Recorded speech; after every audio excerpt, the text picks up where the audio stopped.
Sir अॼु भानसिदाबाद में फारूक नूनारी जी चोरी थी आहे।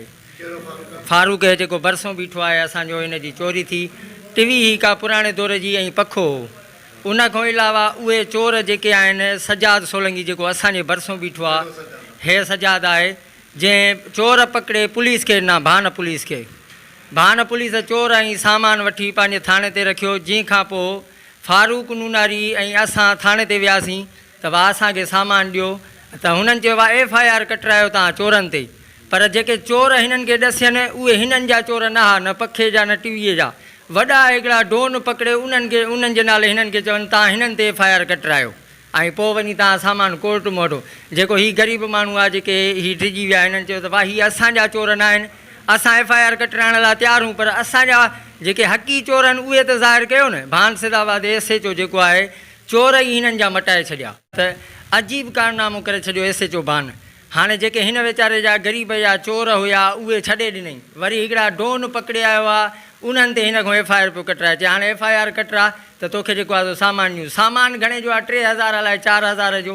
हाणे 3000 4000 जे करे वॾे डोन ते हिनखे बीहारे पियो ग़रीब जेको हीउ डिॼी वियो। हिन चयो भाउ मां FIR कोन थो कटरायां, इहो पखो तोखे आयो, इहा टीवी तोखे आई। पोइ वरी उते साफ़ ई अची विया जेके उते मौक़े ते, जेॾीमहिल उते हे सजाद जेको आहे जीअं चोर पकड़े न, हीउ ॾिसी आयो लाकब में त चोर आहिनि ई कोन उहे।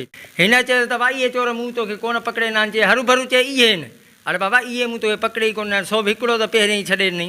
भाई हिकिड़ो अलाए किथां पकड़े वियारीं, जंहिंजे नाले हिन ग़रीब जे चए हरू भरू तूं हिननि ते बीह त FIR कटियूं। हाणे इहे भानसिदाबाद SHO जा कम आहिनि। जेको हीउ ग़रीब मिसकिन माज़ूर आहे, जेको मंडड़ो आहे टंग खां, हाणे हीउ FIR कटराईंदो जेको 2000 जी टीवी आहे ऐं 7-8 सौ जो जेको आहे हिन जो पखो आहे। फारूक अहमद नूनारी हिन भाऊ सजाद नाले चोर पकड़े पुलिस खे ॾिना।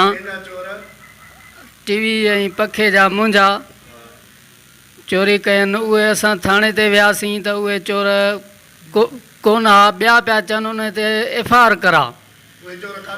उहे पैसा वठी छॾे ॾिननि SHO। भई मूंखे वराए वेठो त हर भर FIR करा त पोइ तोखे सामान ॾियूं। मां चयो मां ग़रीब आहियां, मां FIR न कराईंदुसि। भाई सामान मिलियो को असां बि आया, उन्हनि चयो SHO खे पोइ मिलियो।